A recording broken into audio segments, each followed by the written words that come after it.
Pembelajarannya ya. Pembelajarannya kali ini adalah sejarah kebudayaan Islam mengenai sejarah Nabi Muhammad SAW di periode Mekah. Kalian bisa ikuti nanti di HP ya per slide-nya sambil lihat yang Ibu jalankan. Boleh diklik play. Ada? Sudah. Oke, kita lihat tujuan pembelajarannya.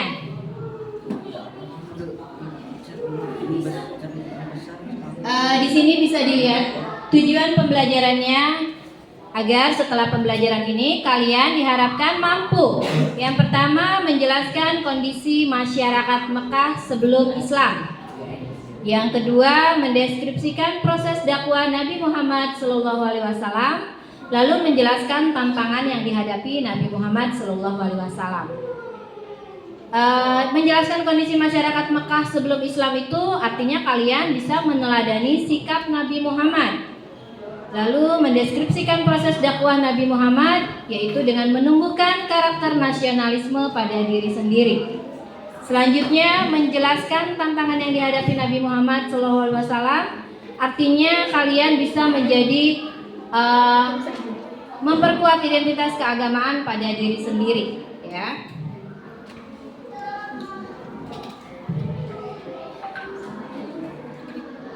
Oke, di sini ada pertanyaan. Tahukah kamu sebelum datangnya Islam, masyarakat Mekah hidup dalam masa yang disebut zaman jahiliyah, yaitu masa kebodohan, ya. Mereka belum mengenal ajaran tauhid dan banyak melakukan penyimpangan dalam kehidupan sosial maupun keagamaan. Apakah di zaman ini masih ada orang-orang yang ketauhidannya rendah? Insya Allah tidak ada ya, karena kita sudah melewati zaman jahiliyah, zaman dimana pada masa itu masih sangat disebut dengan zaman kebodohan, ya. Oke, kita lanjut. Kalian boleh klik ininya, tanda panah warna hijau. Oke, di sini ada ciri-ciri masyarakat jahiliyah. Coba, ada yang bisa bantu jawab ciri-ciri masyarakat jahiliyah? Kalian tinggal baca aja, tapi ada yang bisa bantu baca, kan? Kamu mau bantu bacakan?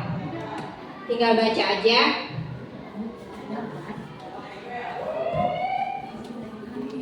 Coba, ciri-ciri masyarakat jahiliyah. Udah nyala belum?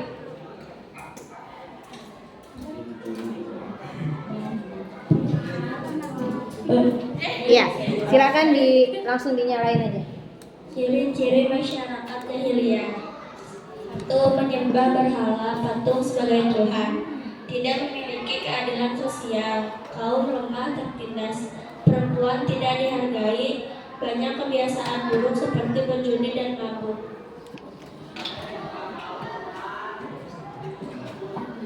Oke, itu tadi ciri-cirinya ya.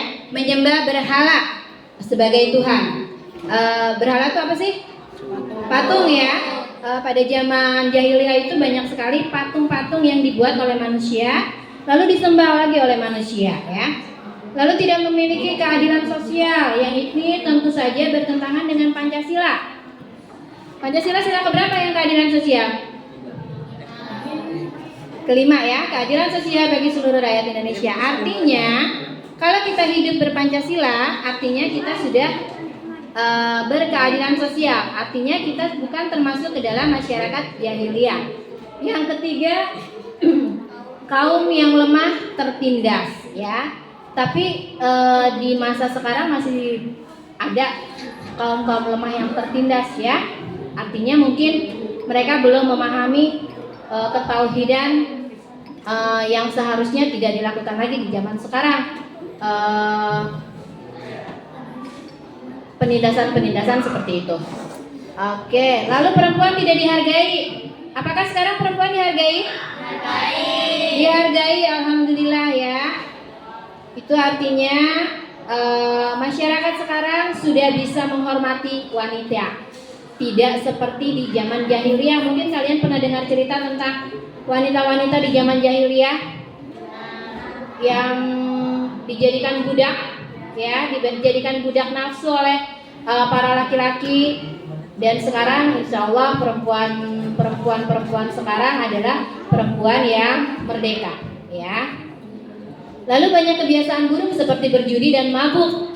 Nah, apakah di zaman sekarang ada? Nah, judol ya, judol. Lalu mabuk ada. Nah itu ini yang harus kita jaga. Karena ini sudah mulai ada pergeseran norma, pergeseran kemerosotan norma, sehingga orang-orang sudah mulai lagi melakukan kebiasaan buruk seperti berjudi, mabuk, dan lain-lain. Pesan ibu untuk kalian, jangan melakukan hal-hal yang seperti disebutkan tadi, ya.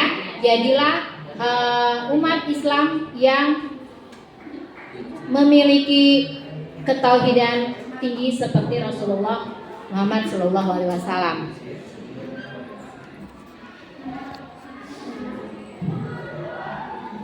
Oke, lanjut, kalian boleh klik tanda panah yang hijau lagi.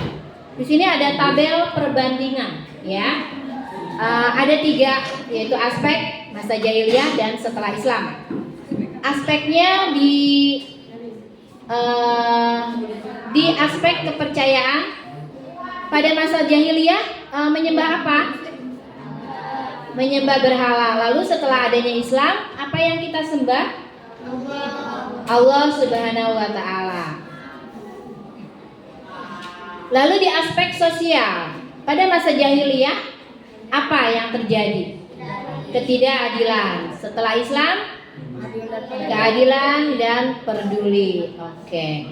Lalu aspek moral, pada masa jahiliyah banyak penyimpangan seperti yang tadi sudah kita bahas di awal, ya, itu penyimpangannya.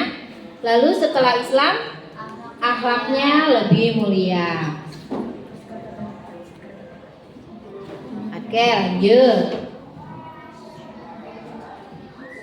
Loh, sebentar. Bisa dibuka nggak? Kalian bisa? Oh, di itu tidak bisa malah, ya. Bentar. Ini? Yang kalian ini bukan? Bukan. Bentar, ya.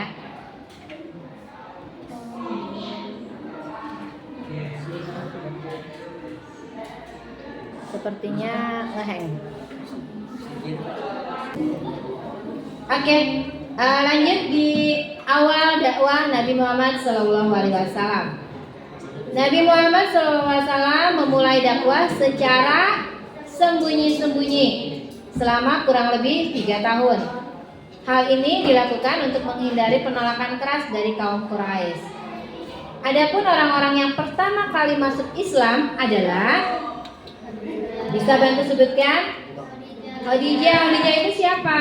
Istri Nabi. Lalu Abu Bakar As-Siddiq. Lalu ya. Ketiga orang itu adalah sahabat-sahabat Rasul, ya. Selanjutnya, oke, dakwah secara terang-terangan. Setelah mendapat perintah dari Allah Subhanahu wa Ta'ala, Nabi mulai berdakwah secara terbuka kepada seluruh masyarakat Mekah. Namun dakwah ini mendapatkan penolakan dari kaum Quraisy. Bentuk dakwah terbukanya seperti apa? Yang pertama, mengajak masyarakat menyembah Allah. Lalu yang kedua, menolak penyembahan berhala. Yang ketiga, menyampaikan ajaran Islam secara langsung, ya. Betapa sulitnya penyebaran agama Islam pada saat itu. Oke, selanjutnya, ya, di sini ada jawaban, ada pertanyaan yang harus kalian jawab, ya. Apakah sebelum Islam masyarakat Mekah belum menyembah Allah Subhanahu wa Ta'ala dengan benar? Benar atau salah? Benar. Oke, kita lanjut. Ini kelewat ya? Oh, pantesan kalian bingung. Oh, ini apa ya? Ini? Oke. Tantangan dalam berdakwah. Tantangannya ada 4. Yang pertama cacian dan hinaan. Lalu pemboikotan ekonomi. Ya, lalu ancaman pembunuhan dan penyiksaan terhadap sahabat. Dalam berdakwah, Nabi Muhammad SAW menghadapi berbagai tantangan yang sangat berat. Namun beliau tetap sabar dan tidak menyerah. Oke. Nilai keteladanan Nabi. Perjuangan Nabi Muhammad SAW dalam berdakwah di Mekah mengajarkan banyak nilai kehidupan. Meskipun menghadapi berbagai tantangan, Nabi tetap sabar, jujur, dan tidak pernah menyerah. Sikap inilah yang patut diteladani dalam kehidupan sehari-hari. Bisa bantu sebutkan sikap Nabi? Yang pertama, apa artinya sabar? Oke, lalu jujur atau sidik? Artinya? Oke, lalu amanah? Oke, lalu apa? Tablik itu apa? Menyampaikan kebenaran. Oke, lalu fatona? Oke.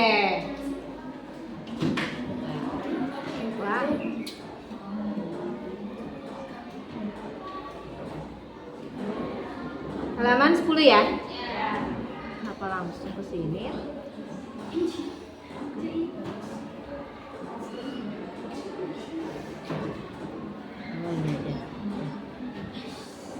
Faida, Ibu minta tolong fotonya gini juga ya, landscape juga ya.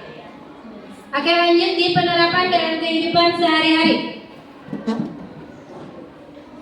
Di sini nilai-nilai yang diajarkan Nabi Muhammad SAW tidak hanya untuk dipahami, tetapi juga harus diterapkan dalam kehidupan sehari-hari, baik di rumah, sekolah, maupun lingkungan masyarakat. Contoh penerapannya di sekolah: jujur saat ujian, menghormati guru, tidak mengejek teman. Apakah itu sudah dilakukan? Sudah belum? Sudah dada berarti belum, ya. Jujur nggak saat ujian? Jujur. Yakin nggak nyontek? Yakin. Menghormati guru? Yakin lah Ibu kelas 7 F nggak ada yang songong ya. Baik-baik. Tidak mengejek teman. Nah ini, suka ejek-ejekan? Tapi buat seru-seruan aja ya, masa pakai hati ya, tidak baper. Lalu di rumah, membantu orang tua, berbakti dan bersikap sopan santun di rumah. Apakah sudah membantu orang tua? Ngapain? Terus di rumah ngapain? Naik kursi ke sini, dari sini gitu. Ya udah punya tugas masing-masing ya. Yakin sudah kelas 7 udah dewasa ya. Berbakti dan bersikap sopan santun. Kalau pergi saling dulu. Minta jajan. Enggak.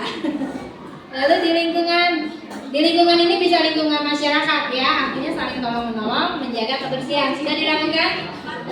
Ini aja nih, menjaga kebersihan sudah dilakukan? Nah ini yang susah ya, kalian kadang buang sampah di mana aja, dung gitu ya. Jadi ini yang harus ditekankan dalam kehidupan sehari-hari.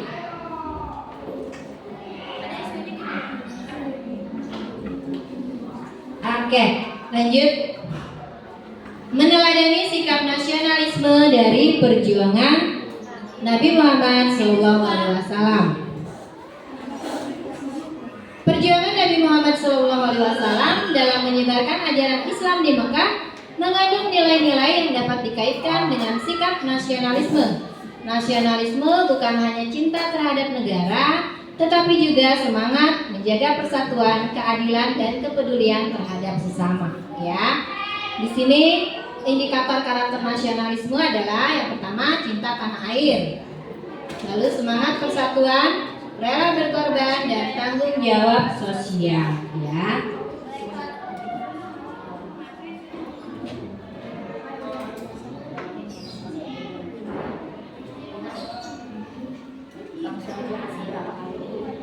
Oke, Cinta tanah air adalah bangga terhadap sejarah Islam, ya. Seperti mata pelajaran ini sejarah kebudayaan Islam. Lalu menghargai perjuangan tokoh-tokoh Islam dan menjaga nama baik bangsa, ya. Ibu yakin kalian adalah siswa-siswa yang menerapkan semua ini. Kalian adalah siswa-siswa yang cinta tanah air.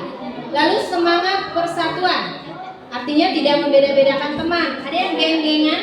Oh, ada yang geng-gengan. Tidak membeda-bedakan teman, ya. Semua adalah teman, semua adalah saudara, jadi tidak dibeda-bedakan. Lalu menghargai perbedaan dan menjaga kerukunan. Sudah ini dilakukan? Sudah rukun? Masih suka berantem? Sih, ya. Kalian ubah sikapnya seperti itu, ya. Lalu rela berkorban, mendahulukan kepentingan bersama. Udah belum itu? Mendahulukan kepentingan bersama, enggak kata ibu mah. Pasti dorong-dorongan, yang penting aku dulu gitu, ya. Lalu membantu teman tanpa pamrih, bersedia berbagi. Yakinlah ini, ya. Kalian pasti paham kalau berteman, bersosialisasi itu harus seperti ini. Lalu tanggung jawab sosialnya, menjaga lingkungan sekolah, mematuhi aturan dan peduli terhadap sesama, ya. Tadi yang sudah dibahas dari awal seperti itu. Oke, di sini ada tabel keterkaitan. Ada perjuangan Nabi, nilai nasionalisme, dan contoh sikap siswa. Perjuangan Nabinya sabar menghadapi penolakan, sama dengan cinta tanah air. Ini yang kalian lakukan adalah tidak mudah menyerah. Kalau kalian kan dulu mungkin kalau menjadi nabi, menyebarkan ajaran Islam, mungkin akan kesulitan, ya. Lalu mencintai tanah air, sudah kan kalian mencintai tanah air? Pokoknya sesulit apapun, sesusah apapun perjuangan kalian, jangan mudah menyerah, ya. Jadi yang kalau kalian sih sekarang tugasnya berjuangnya berlomba-lomba mendapatkan prestasi di kelas, ya. Jadi yang misalnya nilainya, rankingnya masih paling bawah, jangan mudah menyerah. Siapa tahu kalian nanti pas kenaikan kelas menjadi peringkat pertama. Kemungkinan bisa nggak sih kayak gitu? Harus bisa, ya. Lalu mengajak kebaikan sama dengan persatuan, dan itu artinya tidak mengejek teman, ya. Yang sekarang sering ibu dengar itu kalau tidak mengejek teman, mengejek temannya dengan sebutan nah, benar kan? Ya, itu tuh mungkin pada sebagian anak itu tidak masalah, tapi ada sebagian anak juga yang baper, ya. Jadi jangan deh ngejek-ngejek nama orang tua, ya. Ada beberapa anak yang malu ketika nama orang tuanya disebutkan. Padahal sebetulnya kita bangga aja ya punya orang tua disebutin namanya, keren gitu ya.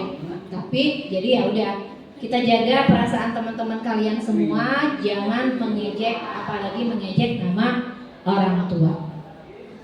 Lalu berkorban demi umat. Pada zaman Rasul itu Rasul berkorban demi umat. Di zaman nasionalisme rela berkorban. Nah, di kehidupan kalian berkorbannya seperti apa? Membantu teman, ya. Membantu temannya dalam hal apa? Nyontek ngasih jawaban. Apakah itu membantu teman? Itu mah bukan membantu teman, itu menjerumuskan kalian, ya.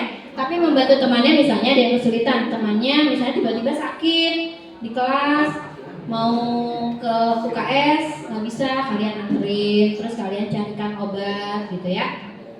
Lalu menjaga dakwah.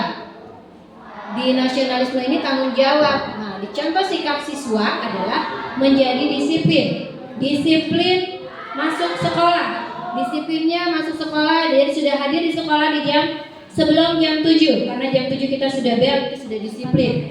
Lalu masuk ke kelas, langsung baca sholawat, langsung baca asmaul husna, langsung baca doa. Ini yang namanya disiplin siswa, ya. Oke, lanjut. Membangun identitas keagamaan melalui teladan Nabi. Identitas keagamaan adalah jati diri seseorang sebagai seorang muslimin. Dengan memahami perjuangan Nabi Muhammad SAW, kita dapat meneladani akhlak dan nilai-nilai Islam dalam kehidupan sehari-hari. Ya, di sini ada indikator identitas keagamaannya. Keamanannya sebagai akidah yaitu meyakini Allah sebagai Tuhan. Yakinkah kalian? Yakin ya? Kalian sudah membaca syahadat ya? Yakin kalau tiada Tuhan selain Allah. Lalu percaya kepada Nabi Muhammad SAW.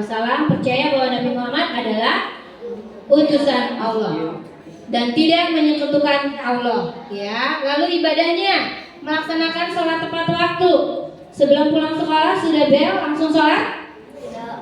Enggak. Ya, kalian harus membiasakan seperti ini. Pulang sekolah kan kita ada azan tuh. Setelah azan langsung siap-siap ke masjid. Kalau perempuan kamu sholat untuk sholat tepat waktu.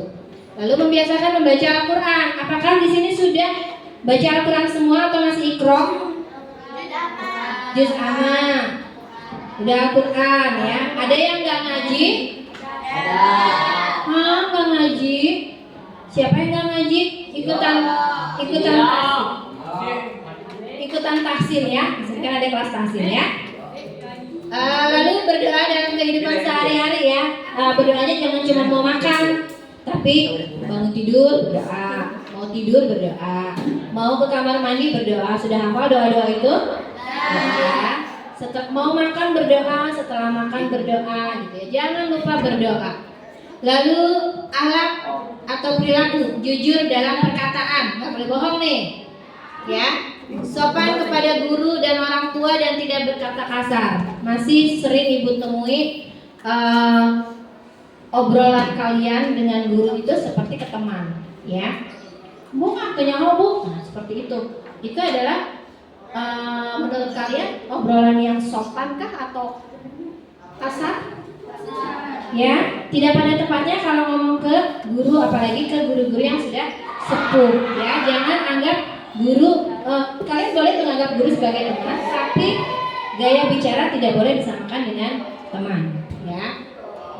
Lalu keteladanan Nabi nih, mencontoh sikap Nabi, sikap sabar Nabi ya. Tadi kan sudah kita bahas, Nabi memiliki sikap yang sabar, jujur, ya. Lalu menyampaikan kebaikan kepada orang lain, ya. Sampaikan kebaikan kepada orang lain sebanyak-banyaknya. Oke, dilanjut. Di sini ada alur pembentukan identitas keagamaan. Mengetahui ilmu, meyakini iman, dan mengamalkan perilaku. Ya, yang pertama ilmu, memahami ajaran Islam dari pembelajaran SKI. Sampai sini kalian kira-kira udah paham belum? Ajaran Islam itu seperti apa? Nggak susah ya? Sebetulnya ajaran Islam itu tidak susah ya. Mengetahui kisah perjuangan Nabi, betapa beratnya beliau menyampaikan ajaran Islam dari yang awalnya sembunyi-sembunyi karena ada tekanan dari kaum Quraisy, lalu akhirnya beliau bisa menyampaikannya secara terang-terangan. Bahkan sekarang lebih mudah sekali kalian untuk menyampaikan ajaran-ajaran Islam ya, tidak takut dengan ancaman siapapun. Lalu memahami nilai sabar, jujur, dan amanah. Itu yang tadi sudah kita bahas, sabar, jujur, dan amanah. Lalu meyakini iman, percaya dan meyakini ajaran Islam dalam hati. Dalam hati meyakini Allah sebagai Tuhan dan meneladani Nabi Muhammad SAW. Lalu mengamalkan perilakunya, menerapkan ajaran Islam dalam kehidupan sehari-hari. Yaitu yang tadi, sholat tepat waktu, berkata jujur, menghormati guru dan orang tua. Ya, itu sama yang seperti kita bahas sebelumnya. Oke, di sini ada refleksi. Apakah kamu sudah memahami materi tersebut dan siap mengamalkan sikap teladan Nabi Muhammad SAW dalam kehidupan sehari-hari? Sudah ya? Kalau sudah, silakan kalian klik iya. Klik iya di HP masing-masing. Masya Allah, hebat. Kamu sudah memahami materi ini dan siap meneladani sikap Nabi Muhammad SAW dalam kehidupan sehari-hari. Yuk lanjut, next. Kita klik next. Di sini ada soal. Latihan soal sejarah Nabi Muhammad SAW di periode Mekah. Kita coba isi sama-sama ya. Kita klik start. Petunjuk latihan soalnya ya, kalian baca dulu. Pilih jawabannya A, B, atau C. Lalu jawab sesuai dengan pemahaman kamu. Oke, di sini nanti tidak akan ditampilkan kamu benar atau salah ya. Kita akan lihat bersama-sama. Soal nomor 1 ya. Kondisi masyarakat Mekah sebelum Islam disebut dengan zaman jahiliyah itu yang mana? C. Oke, kita klik C. Oke, betul atau salah di HP kalian? Betul ya. Kalau sudah betul, kita lanjut ke soal berikutnya.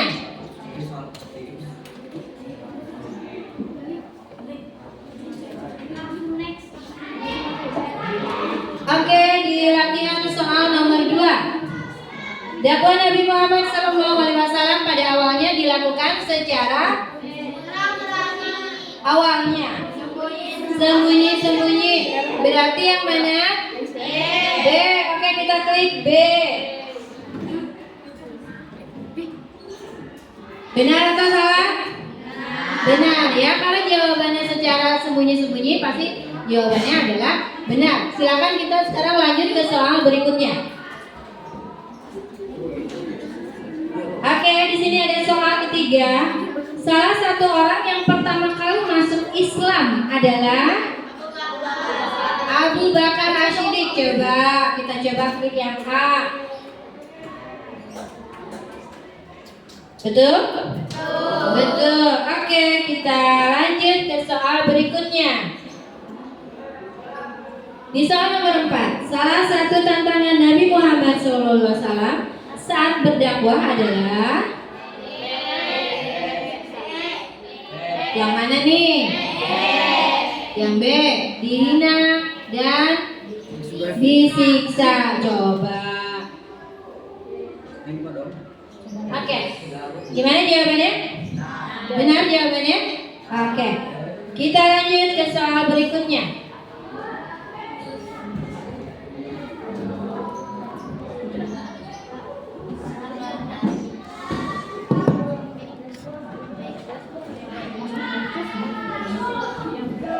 Oke, soal nomor 5. Sikap Nabi Muhammad SAW saat dihina dan diperlakukan buruk. Apa sikapnya? A, B atau C? Oke, coba kita coba yang sabar dan ikhlas. Apakah benar jawabannya? Benar. Oke, kita lanjut ke soal berikutnya. Nah, games true or false. Permainannya benar atau salah. Bacalah pernyataan yang ada, kemudian tentukan apakah pernyataan tersebut benar atau salah. Yuk, kita coba klik, kita mulai permainannya. Silakan. Masyarakat Mekah sebelum Islam sudah menyembah Allah Subhanahu wa taala dengan benar. Salah, coba kita klik salah. Ya, kalau klik salah jawabannya jadi benar ya. Oke, sekarang lanjut.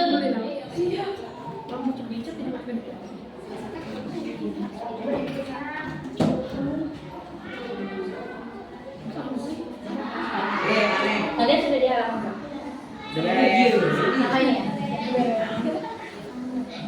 Oke, sikap sabar Nabi Muhammad SAW dapat kita teladani dalam kehidupan sehari-hari. Benar, coba kita klik benar. Benar? Benar. Oke, kita lanjut. Nah, kalau jawabannya salah, kalian coba lagi ya. Alhamdulillah, kalian telah menyelesaikan pembelajaran hari ini. Oke, melalui kisah perjuangan Nabi Muhammad SAW di periode Mekah, kita belajar bahwa keberanian dalam menyampaikan kebenaran, kesabaran dalam menghadapi ujian, serta menjaga identitas sebagai muslim yang baik ya. Semoga kita semua bisa meneladani sikap Rasul. Oke, di sini ada terima kasih ya. Setelah itu nanti kita akan lanjut ke sebentar.